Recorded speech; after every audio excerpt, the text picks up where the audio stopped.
Read. Read waa akhrin. Read. Okay. Tusaale ay ku jirtaan aynu soo qaadano. He will read a book tomorrow.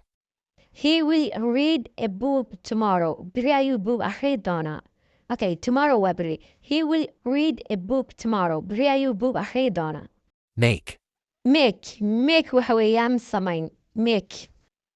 Waxaynu tusaale u soo qaadanaynaa. I make a cake without sugar.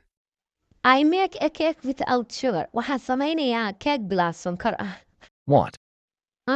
Want waxa weeye waa doonis ama doonitaan. Tusaale ahaan. I want a new phone. I want a new phone. Waxaan doonayaa telefoon cusub ama mobile cusub. No. No waxa weeyaan ogaansho. Okay.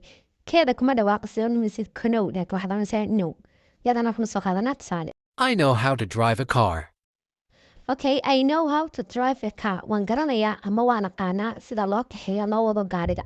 Marka no waxay noqon kartaa ogaansho, waxay noqon kartaa waan garanayaa, waxay noqon kartaa aqoon. I know you waan ku aqaanaa. I know him. Isaga waan aqaanaa. Marka no Soomaali waxay ku tahay macnayaal kala duwan. Afraid. Afraid waxa weeyaan waa cabsashada ama waa baqdinta, okay? Waa feeling fear or worry about something. Marka iyadana tusaale soo qaadan. I afraid of spiders. I afraid of spiders. Waxaan ka cabsadaa haarada. Waxaan ka baqaa haarada. Sidoo kale afraid tusaale karaan dhisiyo. I am not afraid of anyone. Anigu qofna kama cabsado. Ama qofna kama baqo. Change. Change waxa weeyaan bedelitaan. Change. I need to change my password. I need to change my password. I need to change my password. Waxaan rabaa inaan bedelo passwordkayga. Okay, tusaale kale aynu isla eegno. He changed his behavior. Wuxuu bedelay dhaqankiisii ama dabeecadiisii. Behavior waxa weeye dabeecadda ama waa dhaqan. Forget. Forget waxa weeyaan ilaawis. Don't forget to lock the door. Don't forget to lock the door. Ha ilaawin inaad albaabka xirto. Tusaale kale aynu isla eegaynaa. I often forget people's name. Badanka waan ilaawa dadka magacyadooda. Marka forget waa ilaawis.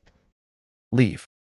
Leave waxa weeyaan tegitaan. He plans to leave the city next month. He plans to leave the city next month. He plans to leave the city next month. Wuxuu qorsheynaya inuu magaalada ka tago bisha soo socota. Tusaale kale wuxuu yahay I need to leave for work early tomorrow. Waan biri goor hore ka baxa shaqada. Marka leave waa tegitaan. Sad. Sad waxa weeyaan murugo. I'm feeling a little sad today. I am feeling a little sad today. Maanta waxaan dareemayaa murugo yar. Sad waa murugo. Okay, waxaan isla eegi doonaa tusaale kale. It will be a sad day when you leave us. Waxay noqon doontaa maalin murugale markaad naga tagto. Okay? Give. Give waa siin. Give. Can you give me a moment to think? Can you give me a moment to think? Ma siin kartaa daqiiqadan ku fikiro?